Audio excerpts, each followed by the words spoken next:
পাঁচ বেলার নামাজ পড়ো, মা বাবার খেদমত করে দোয়া নাও। একদিন খেদমতের জন্য দিল কাঁদবে, কিন্তু মায়ের আর খুঁজে পাবা না। অনেক বাচ্চারা, অনেক সন্তানেরা কান্না করে। অনেক সময় আব্বা আম্মা চাইছিলেন একটা ইলিশ মাছ কিনিয়া ভাত খাবেন, কিন্তু কপাল খারাপ, গরিব মানুষ, ইলিশ মাছ কেনার টাকা নাই। মায়ের মনে চাইছিল বেদানা খাবে, আঙ্গুর খাবে, নাশপাতি খাবে, টাকা নাই, কিনতে পারে নাই।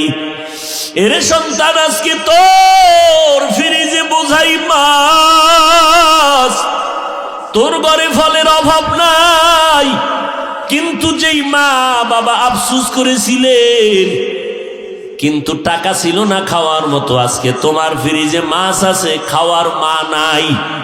তোমার ঘরে ফল আছে, খাওয়ার মতো বাবাই বেঁচে নাই। কি হবে তোমার এই ফল আর মাছ দিয়া?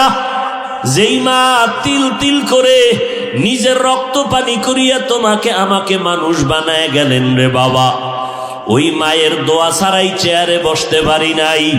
ওই মা বাবার দোয়া আর কান্না ছাড়া পরীক্ষায় তুমি ভালো নাম্বার পাও নাই।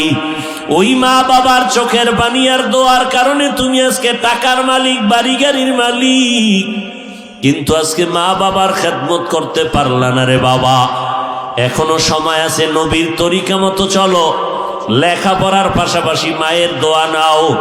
আজান হবে, নামাজ পড়ো, মুরব্বীদের দোয়া নিয়ে চলবা, ওলামায়ে কেরামের সাথে সম্পর্ক রাখবা, ওলামায়ে কেরামের কথা মেনে চলবা, মোবাইলের গুনাহ থেকে নিজেকে বাঁচাবা, জবান দ্বারা গালাগালি আর মিথ্যা কথা, গীবত শেকায়েত থেকে জবানকে বাঁচাও। স্কুল কলেজে পড়িও দেখবা তোমার মতো দামি কেউ আর হতে পারবে না। তুমি ডাক্তার হবা, তবে তোমার সুনাম থাকবে অনেক। কিশোরগঞ্জ জেলা শহর, আপনাদের করিমগঞ্জ থানা শহরে MBBS ডাক্তার আছে অনেক, চেম্বার খুলে বসে আছেন। ও বাবা, আল্লাহ বিবেক দিছে, চিন্তা করো, এত MBBS ডাক্তার, 5-7 জন ডাক্তার চেম্বার খুলে বসছেন, FRCS MCPS এর সার্টিফিকেট নিয়া। নজর করে দেখছো নি রে বাবা, অনেক ডাক্তারেরা